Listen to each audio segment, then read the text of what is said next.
जैसा कि आपने मेरी सोल लैंड सीरीज के लास्ट पार्ट में देखा कि वांग क्वियर और इन सभी ने मिलकर रेड ब्लडेड बैम्बूज को हरा दिया होता है और रेड ब्लडेड बैम्बूज के किंग को भी मार दिया होता है, जिसकी स्पिरिट रिंग को वांग क्वियर ने अब्सॉर्ब करना शुरू कर दिया था। और अगर आपने ये वाली वीडियो नहीं देखी है तो लिंक आपको ऊपर आते हुए दिख जाएगी, क्लिक करके जरूर से देख लेना। और हाँ, बात करें आज की वीडियो की तो भाई आज की वीडियो आपको फुल सेटिस्फेक्शन देने वाली है, क्योंकि इसमें एंट्री होने वाली है इविल सोल मास्टर्स की। तो चलिए अब बढ़ते हैं इस वीडियो की तरफ। इस पार्ट की स्टार्टिंग वहीं से होती है जहां हमें हुआ युहाओं को दिखाया जाता है, जो डोंगर से कहता है, मेरी नजरों में इस दुनिया के अंदर सिर्फ 2 ही तरीके की वुमेन्स हैं, जिसमें से पहले टाइप की तुम हो जो कि मेरी नजर में सबसे ज्यादा सुंदर है। और रही बात बाकी की लड़कियों की, तो इस चीज से कोई भी फर्क नहीं पड़ता है कि वह किस तरीके की दिखती है, क्योंकि वह बाकी सभी ही मेरी नजरों में एक जैसी ही है। और युहाओं की इस बात को सुनकर डोंगर हंसने लगती है और फिर डोंगर काफी खुश होते हुए कहती है, तुम्हें एग्जैक्टली वही करना होगा जो तुमने कहा है।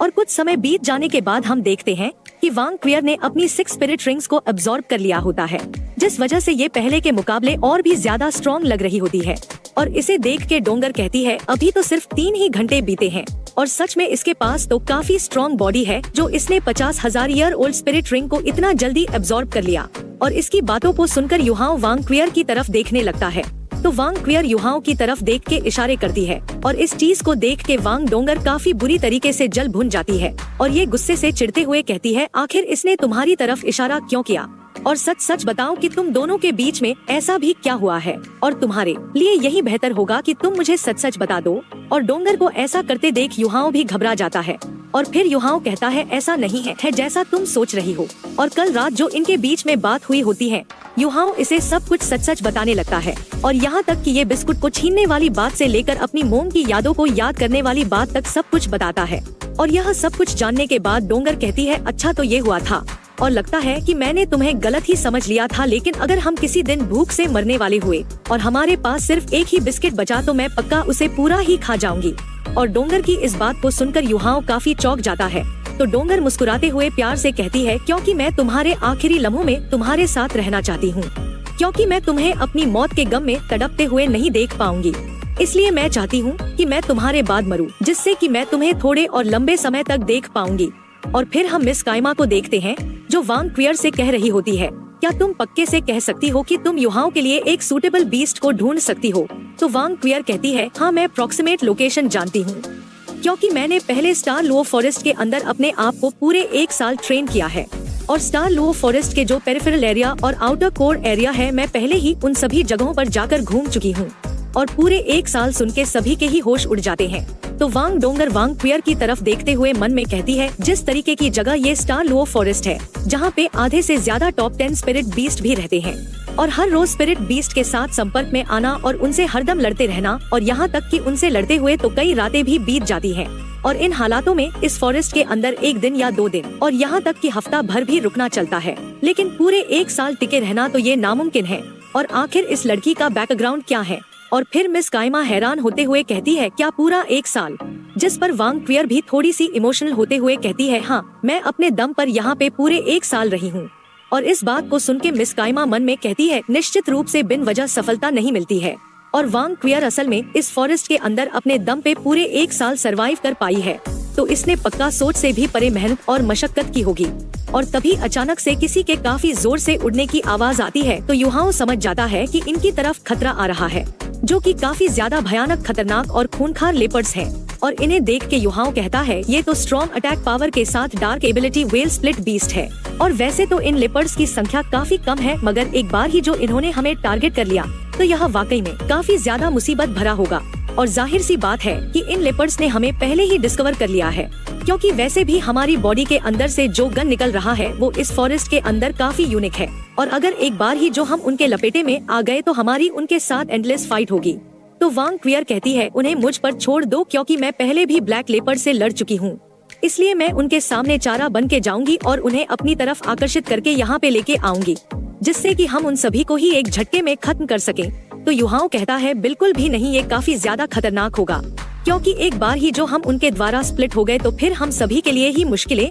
और भी ज्यादा बढ़ जाएंगी। तो वांग क्वियर अपने बालों को बांधते हुए कहती है, मैं ये कर सकती हूँ, अगर युहाओं अपनी मेंटल स्पिरिट की पावर से मेरी मदद करता है तो मैं ये कर सकती हूँ। जिसके बाद यह एक पर्पल कलर की एनर्जी बॉल को अपने हाथ में क्रिएट करती है, जिस वजह से एक धमाके के साथ इसके अंदर से काफी ज्यादा खतरनाक ऑरा बाहर निकलने लगता है और इसके अंदर से काफी ज्यादा गोल्डन लाइट बाहर निकल रही होती है और इस वजह से युहाओं को भी परेशानी हो रही होती है और ये कहता है ये तो आंखों को अंधा कर देने वाली कितनी तेज गोल्डन रोशनी है। और तभी हम देखते हैं कि वांग क्वियर के हाथ में एक काफी ज्यादा खतरनाक स्टाफ आ गया होता है, जिस वजह से वांग क्वियर के अंदर से इतना ज्यादा खतरनाक ऑरा बाहर निकल रहा होता है और इसकी वजह से वांग क्वियर की स्ट्रेंथ और भी ज्यादा बढ़ जाती है और इस स्टाफ को देख के युहाओं भी काफी हैरान होता है और ये मन में कहता है इस स्टाफ ने तो एक स्ट्रॉन्ग लाइफ की ब्रेथ छोड़ी है और ये जरा सा ऐसा महसूस हुआ जैसे कि यह गोल्ड ऑफ लाइफ हो। और तभी युहाओं देखता है कि वांग क्वियर पलक झपकते ही इतनी दूर पहुंच गई है, तो युहाओं चौंकते हुए कहता है ये तो कितनी ज्यादा तेज है। और हम देखते हैं कि वांग क्वियर काफी तेजी से इन्हीं लेपर्ड्स की तरफ जा रही होती है और युहाओं मन में कहता है ये तो कितनी जल्दी उन लेपर्ड्स के ऊपर हमला करने के लिए जा रही है, इसलिए मुझे भी इसकी तुरंत ही मदद करने की जरूरत है। और तभी युहाओं उन स्पिरिट बीस्ट के ऊपर स्पिरिट शॉक से अटैक कर देता है और इस मौके का फायदा उठा के वांग क्वियर काफी तेजी से इनकी तरफ बढ़ती है और जब ये इन लेपर्ड्स की तरफ बढ़ रही होती है तब ये बिल्कुल गोल्डन ड्रैगन जैसी दिख रही होती है, जिस वजह से ये सभी स्पिरिट बीस्ट काफी ज्यादा डर चुके थे और यहाँ तक कि इस वजह से वांग क्वियर के प्रति किसी भी तरीके के एक्शन को नहीं ले पाते हैं और ये बीस्ट कुछ भी सोच या समझ पाते उससे पहले ही इन सभी के बीच में एक काफी ज्यादा तगड़ा ब्लास्ट होता है, जिस वजह से इनमें से कुछ तो मर जाते हैं जबकि कुछ काफी दूर जा गिरते हैं और वांग क्वियर की इतनी ज्यादा डिस्ट्रक्टिव पावर को देख के इन स्पिरिट बीस्ट की गंदी वाली फट जाती है और यह डर के मारे यहाँ से धूम दबा के भागने लगते हैं और इन्हें यहाँ से भागता देख वांग क्वियर अपने स्टाफ से अपना पूरा जोर लगा के इनके ऊपर अटैक कर देती है, जिस वजह से इन लेपर्ड्स के पास एक काफी तगड़ा ब्लास्ट होता है, जिसकी चपेट में आने की वजह से इनकी ऐसी की तैसी हो जाती है और वांग क्वियर को इस तरीके की तबाही मचाता देख युहाओं की भी हालत खराब होती है और ये कहता है ये तो सच में काफी ज्यादा पावरफुल है। जबकि सीनियर गोंग यांगमो कहता है क्या तुम्हें सच में लगता है कि इसकी किसी भी तरीके की कमजोरी होगी, तो युहाओं कहता कि ऐसा होना तो नामुमकिन सा लगता है और अटैक रेंज के अंदर तो ये काफी ज्यादा पावरफुल है और मुझे लगता है कि ये तो सच में काफी ज्यादा बेहतरीन है। तो सीनियर गोंग कहता है लगता है कि तुमने अच्छे से नहीं देखा है और इस तरफ युहाओं मन में कहता है अगर मैं वांग क्वियर के खिलाफ लड़ता तो सच में मेरे पास एक मौका भी नहीं होता जीतने का। और फिर हम देखते हैं कि वांग क्वियर यहाँ पे वापस से लौट आती है, तो सीनियर गोंग इससे पूछते हैं क्या तुम्हें किसी भी तरीके के आराम की जरूरत है क्या, जिस पर वांग क्वियर मना कर देती है और फिर ये कहते हैं क्या तुम्हारे वेपन का किसी भी तरीके से तुम्हारे सोल बीस्ट के साथ लेना देना है, तो वांग क्वियर कहती है ये हमारे फैमिली की विरासत है। इस पर सीनियर गोंग कहता है मैं तो बस ऐसे ही पूछ रहा था कि क्या तुम्हारा वेपन तुम्हारे मार्शल सोल से रिलेटेड है,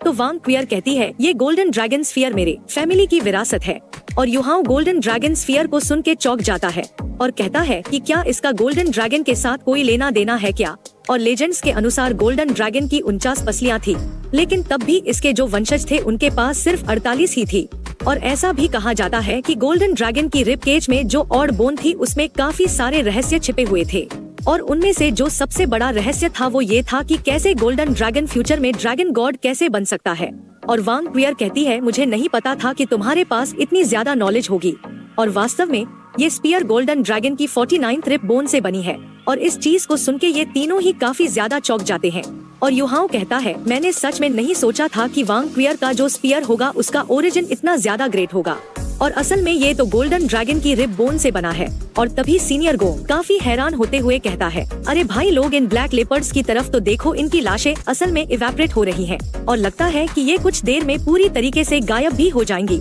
तो कहती है ये तो कुछ भी नहीं है क्योंकि मेरा जो गोल्डन ड्रैगन स्पीयर है वो स्पिरिट लाइफ एनर्जी को अब्सॉर्ब कर सकता है और किसी भी लिविंग बीइंग को मार देने के बाद सारी लाइफ एनर्जी तुरंत ही गोल्डन ड्रैगन स्पीयर के लिए न्यूट्रलाइज हो जाती है और ये प्यूरिफाई हो जाएगी और स्पीयर इसके एक हिस्से को प्रोवाइड कर देता है। तो युहाओं काफी ज्यादा हैरान होते हुए कहता है ये तो एक गॉड वेपन है। तो सीनियर गोंग वांग क्वियर के पास आके कहती है वांग क्वियर फ्यूचर में तुम इसे हर किसी के सामने कैजुअली इस्तेमाल मत करना और जिन पर भी तुम्हें विश्वास ना हो उन्हें इस स्पीयर के बारे में मत बताना। तो वांग क्वियर कहती है चिंता मत करो, ये golden dragon spear dragon god का प्राइड है और जिनके पास भी गोल्डन ड्रैगन की मार्शल सोल है सिर्फ इनके अलावा कोई भी इसे कंट्रोल नहीं कर सकता है और अगर कोई भी इसे टच करता है तो ये धीरे धीरे उसकी पूरी लाइफ एनर्जी को अब्सॉर्ब कर लेगा और अगर मैं इसे कंट्रोल नहीं कर रही होती तो ये 50 मीटर्स के अंदर की सारी लाइफ एनर्जी को अब्सॉर्ब कर लेता और यहाँ तक कि यह तो घास को भी नहीं छोड़ता और जब यह इनफ लाइफ एनर्जी को अब्सॉर्ब कर लेगा तब ये गोल्डन ड्रैगन स्पिरिट को जन्म देगा जो कि इसे काफी दूर तक ले जाएगा। और अगर ये ड्रैगन गॉड के सामने आता है तो यह उस ड्रैगन की 49th रिब बोन बन जाएगा। तो उस ड्रैगन को एक उम्मीद की किरण दिख सकती है जिससे कि वह ड्रैगन बन सके। और इस तरफ युहाओ मन में कहता है अब कोई हैरानी नहीं हो रही है कि यह इतने आराम से क्यों इस वेपन को इस्तेमाल कर रही थी। तो असल में इसने इतने सारे सीक्रेट्स छुपा रखे थे और इसका मतलब ये भी है कि वांग क्वियर के अलावा इस यूनिवर्स के अंदर दूसरा ऐसा कोई भी नहीं है जो कि इस वेपन को संभाल सके। और वैसे तो दोस्तों युहाओ बिल्कुल सही सोच रहा है अभी के समय के हिसाब से, लेकिन फ्यूचर में वांग क्वियर के अलावा इस वेपन को कोई और इस्तेमाल करेगा जो कि और कोई नहीं वान डोंगर होगी। और तभी अचानक से युहाओं को काफी अजीब सा महसूस होता है। तो ये काफी हैरान परेशान होते हुए कहता है आसपास काफी ज्यादा खतरनाक ऑरा है और यह जिनका भी ऑरा है वह वास्तव में काफी ज्यादा ताकतवर है। और तो और ये किसी स्पिरिट बीस्ट से नहीं आ रहा है बल्कि आगे उन 3 लोगों में से आ रहा है। और दोस्तों अब असली वाला गलत सीन शुरू होने वाले हैं, तो तैयार हो जाए।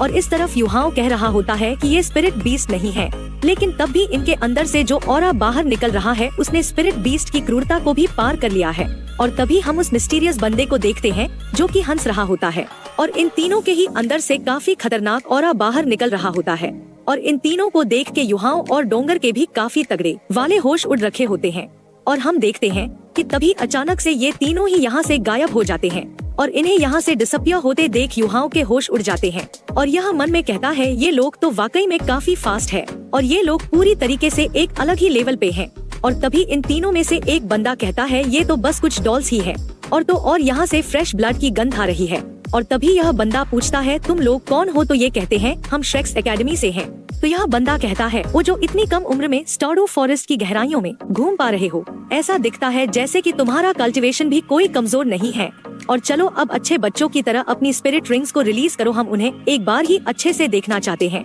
जिस पर युहाओ और ये सभी ही कुछ नहीं कह पाते हैं, जबकि युहाओ हैरान होते हुए मन में कहता है यह तो आसानिया है, क्योंकि जैसे ही ये लोग हमसे मिले इन्होंने हमसे हमारी स्पिरिट रिंग को दिखाने के लिए कह दिया और इसे ही तो कमजोर को बुली करना कहते हैं। और इस तरीके से तो हमारे ट्रम्प कार्ड्स रिलीज हो जाएंगे। और तभी हम देखते हैं कि हेडमास्टर कायमा भी यहाँ पे आ गई होती है और ये कहती है रिस्पेक्टेड एल्डर्स इसे कमजोर को बुली करना कहते हैं और ये थोड़ा ज्यादा आसानिया है। और डीन को देखकर युहाओ भी चौंक जाता है और कहता है कि क्या आप इस समय के दौरान हम सभी को छिप के फॉलो कर रही थी? और तभी यह स्पिरिट मास्टर हंसते हुए कहता है मैं यही सोच रहा था कि आखिर ये लोग अपनी बस थोड़ी सी स्ट्रेंथ के साथ कैसे इस फॉरेस्ट के अंदर कदम रख सके। और ये तो काफी बढ़िया हुआ जो तुम यहाँ पर आ गई और तुम भी वही करोगी जो हमने कहा है। और चलो जल्दी से हमें अपनी स्पिरिट रिंग्स को दिखाओ।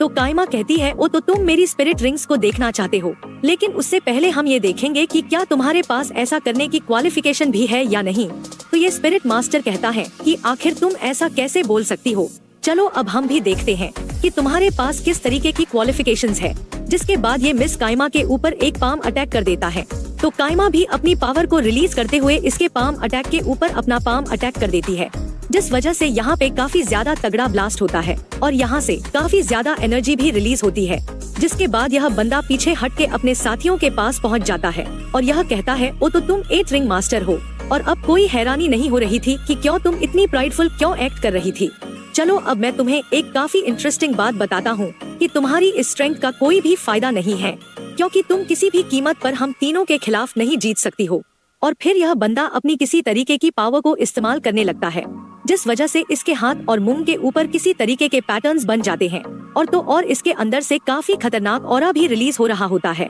और ये कहता है हम तो सिर्फ तुमसे एक छोटे से एहसान को चाहते हैं और फिर तुम चाहो या ना चाहो लेकिन तब भी तुम लोग हमारी मदद करने वाले हो। और इस तरफ कायमा मन में कहती है इसने अपनी एबिलिटीज को दिखाने की हिम्मत की है और मेंटल डिटेक्शन के हिसाब से यह लोग पक्का किसी तरीके के 8th grade soul guidance device को इस्तेमाल कर रहे हैं और अब कोई हैरानी नहीं है कि इन लोगों को मरने का कोई भी डर नहीं है। और फिर कायमा कहती है आखिर हम तुम्हारी कैसे मदद कर सकते हैं? तो यह बंदा हंसते हुए कहता है आखिर राजी हो ही गए ना, तो चलो अभी के लिए तुम लोग बस हमें फॉलो करो। जिसके बाद युहाओ और इनका ग्रुप इन तीनों को फॉलो करते हुए फॉरेस्ट की गहराइयों में जाने लगता है। और इस तरफ युहाओ मन में कह रहा होता है हमारी सेफ्टी के लिए डीन ने अपनी एबिलिटीज को छिपा रखा है और उन्होंने ऐसा दिखाया कि यह सिर्फ 8 रिंग की स्पिरिट डुलियो है और हम अपना अगला मूव डिसाइड करें उससे पहले हमें इनके एबिलिटीज के बारे में पता लगाना ही होगा। और कुछ समय चलने के बाद यह लोग एक जगह पर आ गए होते हैं और ये मास्टर कहता है उस केव के अंदर एक स्पिरिट बीस्ट है और तुम लोग हमें फॉलो करना और हम उसे ललचा के केव के बाहर निकालेंगे,